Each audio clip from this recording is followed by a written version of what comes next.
Ito na naman ang mainit na balita mula sa mundo ng politika. Umaalma na naman ang taong bayan matapos pumutok ang balitang sinisingil na si President Kuting ng Norte Jr. ng mga netizens singil sa di umano'y nawawalang pondo para sa ilang proyektong ipinangako ng administrasyon. Sa social media, sunod-sunod ang mga tanong, nasan na ang pondo at bakit hanggang ngayon ay wala pang malinaw na updates. Ang hashtag asan ng pondo ay mabilis na nag-trending ngayong linggo. Ayon sa ilang ulat, may iniulat ng multi-bilyong pisong budget na inilaan para sa mga proyektong pang-infrastruktura at social programs. Subalit walang sapat na detalye kung paano ito nagamit. Marami ang nadismaya sa kakulangan ng transparency lalo na't ilang proyekto ang tila naudlot o hindi natuloy. Lumalakas ang panawagan ng mga netizens para sa mas malinaw na paliwanag mula sa palasyo. Kasabay nito, kumakalat naman ang mga usap-usapang si Vice Presidente Sara Duterte ay umano'y hinahunting na si PBBM, hindi literal kundi sa political na aspeto. May mga haka-haka na tila lumalalim ang hidwaan sa pagitan ng dalawang mataas na opisyal matapos ang mga budget cuts at hiwalay na advokasya. Bagamat wala pang kumpirmasyon mula sa kampo ni VP Sara, hindi may kakaila ang tensyon sa pagitan nila. Sa ngayon, nananatiling palaisipan sa publiko kung nasaan na nga ba ang pondong ipinangako at ano ang magiging epekto ng sigalot sa loob ng pamahalaan. Hiling ng taong bayan ay malinaw na paliwanag, hindi lang mula sa Malacanang kundi sa lahat ng ahensyang sangkot. Sa dulo, ang tanong ng bayan ay simple lang, sino ang mananagot at kailan? At yan nga mga balitang ating pagkakatutukan at kung bago ka pa lamang sa aking channel ay huwag kakalimutang mag-like, share and subscribe para updated ka sa aming mga bagong balita dito sa Tatak Pinas.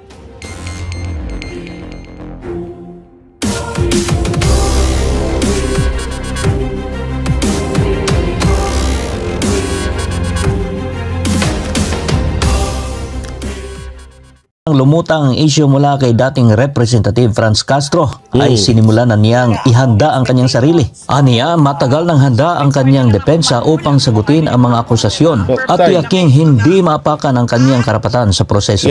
From the defense, the people can expect that they will do their utmost, their best in protecting the rights, my rights as an accused in an impeachment trial, and they will do their utmost as well to answer the allegations, the accusations. They have prepared for this since 2023. Nako! Binigyang diin ni VP Duterte na hindi niya inaasahang magiging patas ang impeachment proceedings na ayon sa kanya ay puno ng bahid ng politika mula pa noong simula. Ibinunyag niyang ginamit ang budget hearing para umano manguha ng ebidensya laban sa kanya. At nang mabigo, agad na naglunsad ng investigasyon sa confidential funds kung saan ang tanging inimbitahan ay ang kanyang tanggapan. As we heard former Congresswoman Kimbo say, let's stick to our plan. So there was already a plan of fishing evidence from that budget hearing. When they failed to get evidence from the budget hearing, they proceeded to investigation in aid of legislation about confidential funds, and yet it was only the Office of the Vice President that was invited to that hearing in aid of legislation, and no other department was invited to speak about confidential funds. Talagang kaya pala talaga. Alam nyo yung mga ganitong salitaan ni Vice President Sara Duterte, talagang may tulog si Marcos dito. Hindi totoo, talagang ito yung isa sa mga kinakatakutan nila. Tingnan mo yung iba, nagngangawa na ngayon na pamadaliin na yung impeachment. Kasi pag ito talaga, kagaya ng sinabi ni Manong Ted, pag etong si Vice President Sara Duterte makabangon to sa impeachment na to, ay paktay kayo lahat. Oo, talagang may pagkakalagyan tong mga to. Ano na yan, sila Torre, nako po. Si Marcos, nako po. Si Martin Romualdez, nako po. Kaya nga tingnan mo ngayon kung mapapansin mo sila talagang nagugulantang. At kagaya nga nung panaginip ko kamakailan lang, ito na naman. Na talagang nagkakasisihan na. Nagkakasisihan na at parang meron nangyayaring gulo diyan sa loob ng samahan ng mga demonyo. Oo, pero soon malalaman din natin yan. At eto pa, no, request ko din, napakaganda rin na ilabas na. Sabagay, mahaba pa naman eh. Alam nyo, sa tutuusin, kagaya ng sinabi ko, mahaba pa ang 2028. So may ilang taon pa.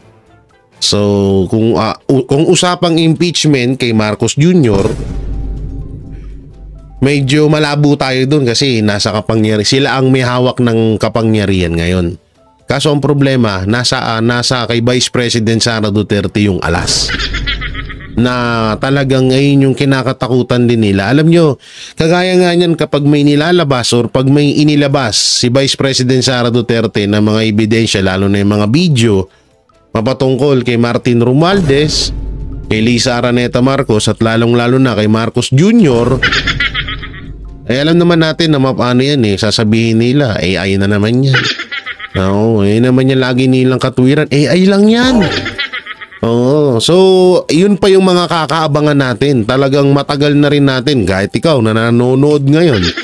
Alam ko na inaantay mo rin yung mga video at mga iba pang ebidensya na hawak ng mga Duterte laban sa administrasyong Marcos. Baka may mga ano pa nga dyan. Eto may clue ako, bibigyan ko kayo ng isang blind item. May isang senador na kinakayawan din pero nakapasok siya. May isang senador na talagang alam yun, involved sa mga karumal-dumal na gawain dito sa loob ng aula ni Satanista. Oo, alam nyo ba yun? Pero soon, malalaman nyo rin kung sinong senador. Bago.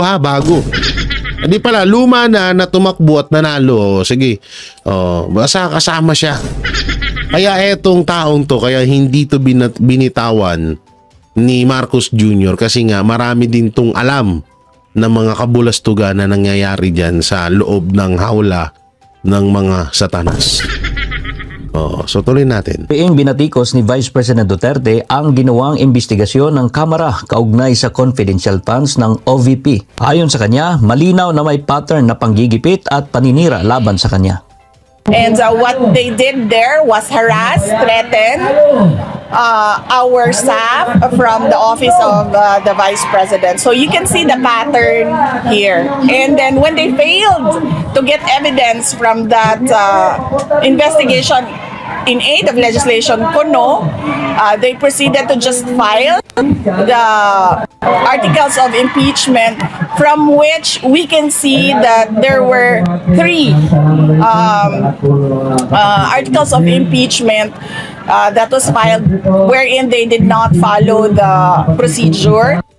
Question din ni VP Sara kung tunay bang nabasa ng mga kongresista ang pumirma ng nilalaman ng impeachment complaint na halos sabay-sabay umanong nalagdaan. Bagamat hindi. Di ba may may isang congressman na sabi na kaya ako pumirma sa impeachment sa impeachment laban kay Vice President Sara Duterte kasi gusto ko siyang iligtas. Natatandaan niyo yung congressman na yun? Nalalo kaya yun? Wala na akong balita at nakalimutan ko na rin yung pangalan nun eh. Sobrang sobrang tawang-tawa ako dun dahil sabi ko, anak ng teteng, tawag dito, pumirma ka? Uy, ano yun? Tayo makancel. Pumirma ka, no?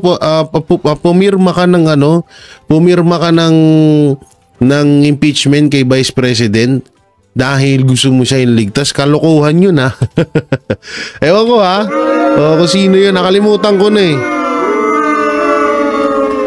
nagloko na naman yung ating mga epics no.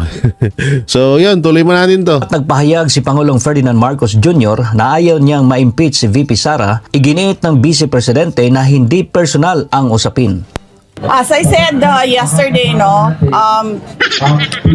our personal feelings and our personal problems are not important at this point. What is important at this point? What are the things that are important at this point is our country, the issues that we face, and of course our kababayan, ang taong bayan. the Philippines, but the Filipinos abroad as well. Para sa Diyos at sa Oh, Pilipinas. yan ang ano niyan, ang liwanag niya, no. So, yun naman talaga kahit balik ta rin niyo yung ano na yun, talagang ganun at ganun talaga. At albuti nga kamo, hindi alam niyo medyo ano nga sa totoo lang medyo late yung hakbang ni Vice President Sara Duterte. Maganda sana no. Wala pang impeachment at hindi pa lumalabas na nagkakatampuhan sila or medyo may nangyari ng iringan sa panig ni Vice President Sara Duterte at ni Marcos Jr. no. Maganda sana kung ganun. Kaso nga lang tawag dito ang kaso nga lang ba't napindot yun? Napindot ko rito. Kaso nga lang, medyo late si Vice President Sara Duterte. Pero alam naman natin So eto na nga yung kinakatakutan ng palasyo. Talagang nanginginig na sila dito dahil dito kay Chess Escudero. Pasok! Hindi, dahil tapos na ang kanilang otoridad at otorisasyon mula sa 19th Congress. Hindi tulad ng Senado na semi-continuing body pang may sasabi. Ang Kongreso nagtatapos ito pagdating ng June 30. At anumang otoridad na binigay, authorization na binigay sa kanila, magwawakas na rin yan ng June 30. Ang private prosecutors, kung may kukunin sila, ganun din. Hindi rin pwedeng lumampas ng June 30 dahil kung yung principal na nagbigay sa kanila ng authority by an agent, wala na rin dapat yun. Sir, so yung proposed timetable nyo dati, sira na yun by June 30? Sira na yon by June. Aling proposed timetable? Yung dati mong pre-trial dapat. Hindi na namin babaguhin na nga yung rules dahil nga, kung maalala nyo, siguro mga ilang buwan nang nakakalipas, maliban na lang nga, ulitin ko, kung ang plenaryo ay magde-decide otherwise, hindi na lang kami magbabago ng rules dahil baka sabihin, pinapalitan pa namin to in the middle of the game. So kung ano man yung mga nakatakdang rules sa rules of court ngayon na suppletorily applicable, yun na lamang yun. Dahil tiyak ko, ano man ang baguhin namin sa rules ngayon, may magre-reklamo at magre-reklamo mula sa isa o sa kabilang panig. Citing, Ngayon, ang dami na nga nagre-reklamo. Isa na dyan si Liz, si Raisa. Raisa, quote-unquote, changing the rules in the middle of the game. Pero wala nang pre-trial starting June 30. Tama ba? Kasi nga, wala nang kinatawan mula sa kanila. So, ang pinaka pwede naming may padala, which is under the rules, bibigyan namin sila ng puwang na magsumite ng written interrogatories, which is part of pre-trial. Ibig sabihin nun, tatanungin na nila lahat ng gusto nilang tanungin mula sa kabilang panig, sasagutin ng kabilang panig, magtatanong din yung kabilang panig, sasagot din, hanggang doon na lang yun. Kung sasagutin nila, dahil pwede nilang piliing wag sagutin at wag pansinin yung written interrogatories na ipapadala ng magkabilang panig. And then the written interrogatories will be used during the trial proper? Yes, kung anong admissions man ang ginawa doon, magagamit yon ng magkabilang panig pagdating ng paglilitis. SP, since move na ng June 11, Yes, Nympha. yes, yung reading ng articles of impeachment, sa June 11 na rin lahat mangyayari yung pag... Lahat na. Ngayon, bakit? Meron kaming rule kaugnay ng 3 days bago namin ma-third reading ang isang panukalang batas. Pag hindi namin na second reading yan this week, hindi na namin mata-third reading yan next week. So time is of the essence insofar as passing certain bills are concerned na para mahabol yan sa 19th Congress. Kumbaga, yung pwede namin gawin ngayong linggo, hindi na namin pwedeng gawin next week kung gusto pa namin itong humabol. Tama, Sa kabilang banda, yung pag-issue ng summons, whether June 3 yan or June 11, pareho lamang naman ang epekto dahil yung panahong bibigay sa nasasakdal kay VP Sara para sumagot, babagsak na rin sa petsa na wala ng sesyon ang Senado at ang Kongreso. Kaso gusto ng mga kupal, yung mga kahit na wala ng session, tuloy pa rin yung impeachment. Yun yung gusto nila. Lalong-lalo na yung mga makakaliwa at yung mga, yan nga, ni Anli Virus, no? Oo, nangawa na naman sa social media. Ewan ko ano yung ginagawa nila sa social media at ewan ko ba rito. Di alam nyo, eto kasing taon to kaya nag-iingay ito. Kasi nga tatakbong presidente ng Pilipinas. Etong si Raisa Alvirus, no? So, yun nung ano dyan. So, parang ginagawa niyang pangpaingay,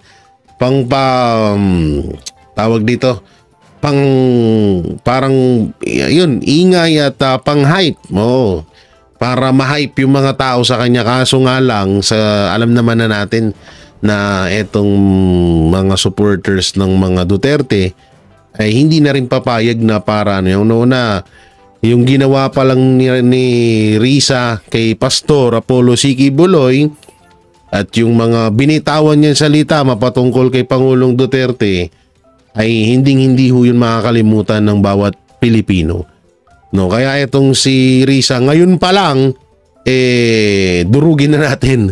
Oo, baka mamaya nako po, ito mas malaking budol 'yan, ha. Pag nagkataon yung ni Risa. Oo, nakakatakot 'yan.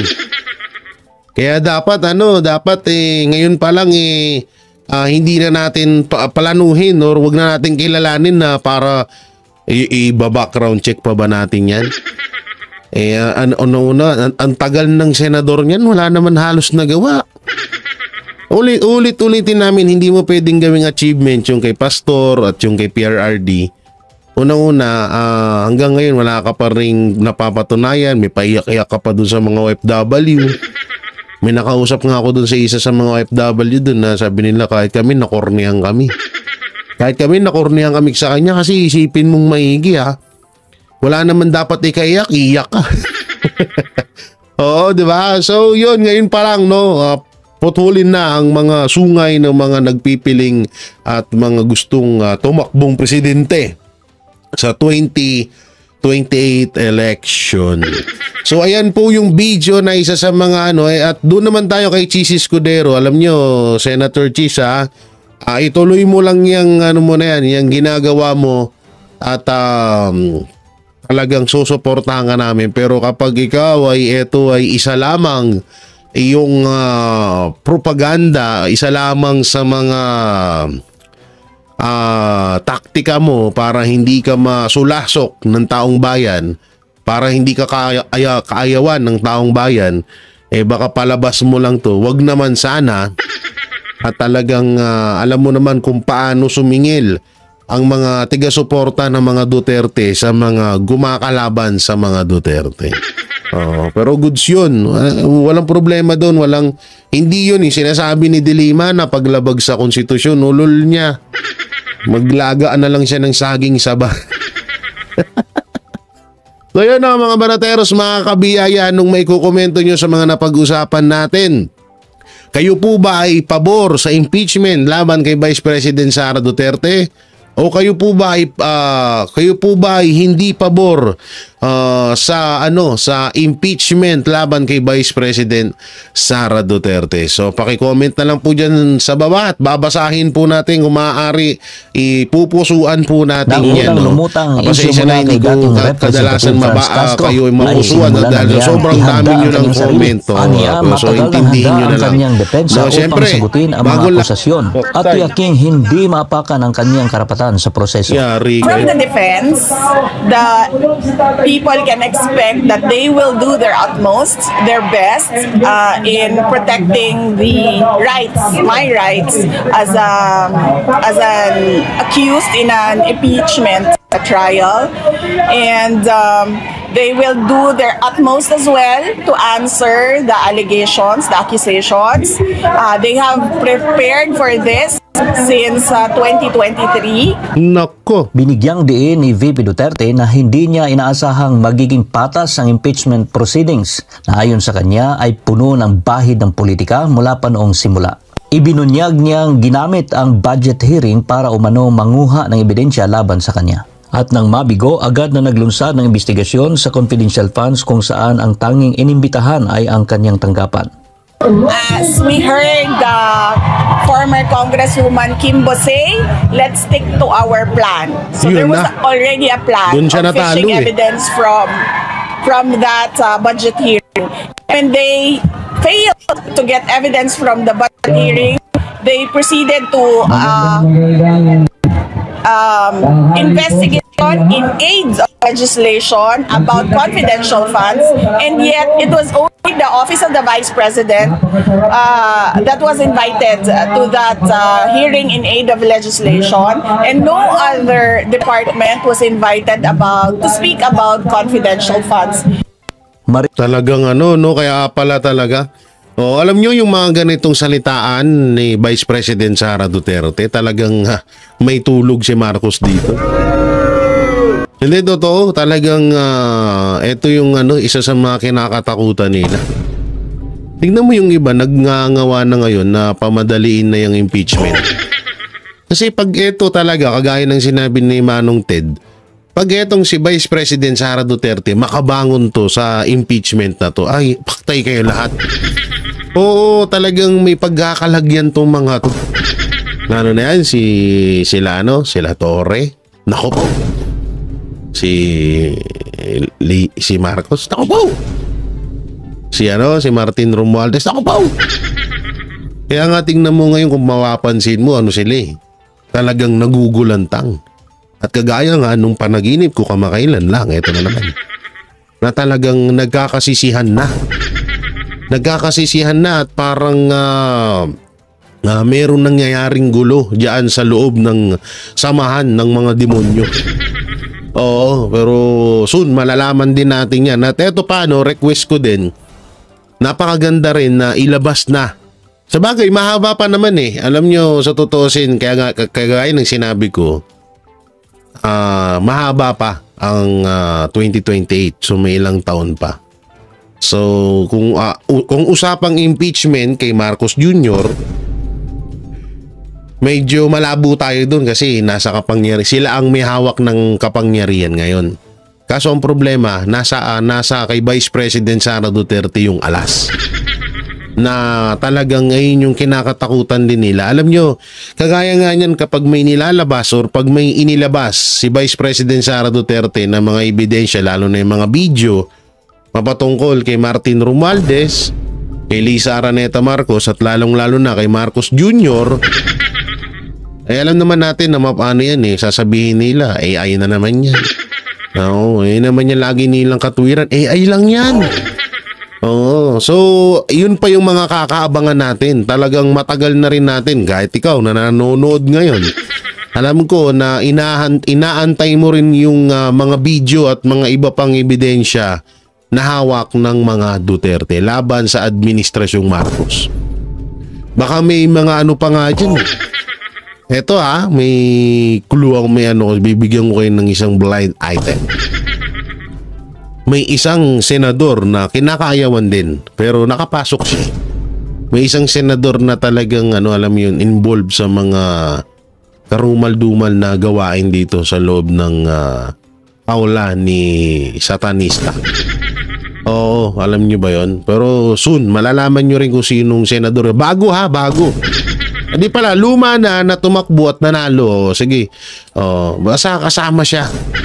Kaya etong taong to, kaya hindi to binitawan ni Marcos Jr. kasi nga marami din tong alam ng mga kabulastugan na nangyayari dyan sa loob ng hawla ng mga satanas. So tuloy natin. Binatikos ni Vice President Duterte ang ginawang investigasyon ng Kamara kaugnay sa confidential funds ng OVP. Ayon sa kanya, malinaw na may pattern na panggigipit at paninira laban sa kanya. And what they did there was harass, threaten our staff from the office of the Vice President. So you can see the pattern here. And then when they failed to get evidence from that investigation in aid of legislation Kuno, they proceeded to just file the articles of impeachment, from which we can see that there were 3 articles of impeachment that was filed wherein they did not follow the procedure. Question din ni VP Sara kung tunay bang nabasa ng mga kongresista ang pumirma ng nilalaman ng impeachment complaint na halos sabay-sabay umanong nalagdaan. Bagamat hindi, 'di ba may may isang congressman na sabi na kaya ako pumirma sa impeachment sa impeachment laban kay Vice President Sara Duterte kasi gusto ko siyang iligtas. At tatandaan niyo yung congressman na yun, nalalo kaya yun? Wala na akong balita at nakalimutan ko na rin yung pangalan nun Sobrang sobrang tawang-tawa ako dun dahil sabi ko, anak ng teteng, ano ka? Tawag dito, pumirma ka? Uy, ano yun? Tayo makancel. Pumirma ka pumirma ka ng impeachment kay Vice President dahil gusto mo siya iligtas. Kalokohan yun Ewan ko kung sino yun, nakalimutan ko na nagloko na naman yung ating mga epics no. So yun, tuloy mo natin to. At nagpahayag si Pangulong Ferdinand Marcos Jr. na ayaw niyang ma-impeach si VP Sara, iginiit ng Vice Presidente na hindi personal ang usapin. As I said yesterday, our personal feelings and our personal problems are not important at this point. What is important at this point? What are the things that are important at this point is our country, the issues that we face, and of course our kababayan, ang taong bayan, the Philippines, but the Filipinos abroad as well. Para sa Diyos at sa Pilipinas. Yan ang liwanag niya, no. So yun naman talaga, kahit balik ta rin niyo yung na yun, talagang ganun at ganun talaga.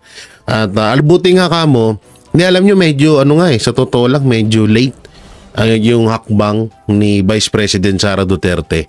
Maganda sana wala pang impeachment at hindi pa lumalabas na nagkakatampuhan sila or medyo may nangyari ng iringan sa panig ni Vice President Sara Duterte at ni Marcos Jr. Maganda sana kung ganun.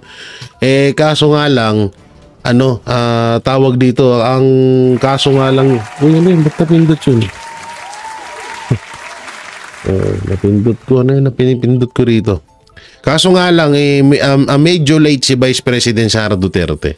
Pero alam naman natin So eto na nga yung kinakatakutan ng palasyo. Talagang nanginginig na sila dito dahil dito kay Chess Escudero. Pasok! Hindi, dahil tapos na ang kanilang otoridad at otorisasyon mula sa 19th Congress, hindi tulad ng Senado na semi-continuing body pang may sasabi. Ang Kongreso nagtatapos ito pagdating ng June 30. At anumang otoridad na binigay, authorization na binigay sa kanila, magwawakas na rin yan ng June 30. Ang private prosecutors, kung may kukunin sila, ganun din. Hindi rin pwedeng lumampas ng June 30 dahil kung yung principal na nagbigay sa kanila ng authority by an agent, wala na rin dapat yun. Sir, so yung proposed timetable nyo dati, sira na yun by June 30? Sira na yon by June. Aling proposed timetable? Yung dati mo pre-trial dapat. Hindi na namin babaguhin na nga yung rules dahil nga, kung maalala nyo, siguro mga ilang buwan nang nakakalipas, maliban na lang nga, ulitin ko, kung ang plenaryo ay magde-decide otherwise, hindi na lang kami magbabago ng rules dahil baka sabihin, pinapalitan pa namin to in the middle of the game. So, kung ano man yung mga nakatakdang rules sa rules of court ngayon na suppletorily applicable, yun na lamang yun. Dahil tiyak ko, ano man ang baguhin namin sa rules ngayon, may magre-reklamo at magre-reklamo mula sa isa o sa kabilang panig. Citing... Ngayon, ang dami na nga nagre-reklamo. Isa na dyan si Liz... Si Raisa. Raisa, quote-unquote, changing the rules in the middle of the game. Pero wala nang pre-trial starting June 30. Tama ba? Kasi nga, wala nang kinatawan mula sa kanila. So, ang pinaka pwede namin may padala, which is under the rules, bibigyan namin sila ng puwang na magsumite ng written interrogatories, which is part of pre-trial. Ibig sabihin nun, tatanungin na nila lahat ng gusto nilang tanungin mula sa kabilang panig. Sasagutin ng kabilang panig, magtatanong din yung kabilang panig, sasagot din, hanggang doon na lang yun.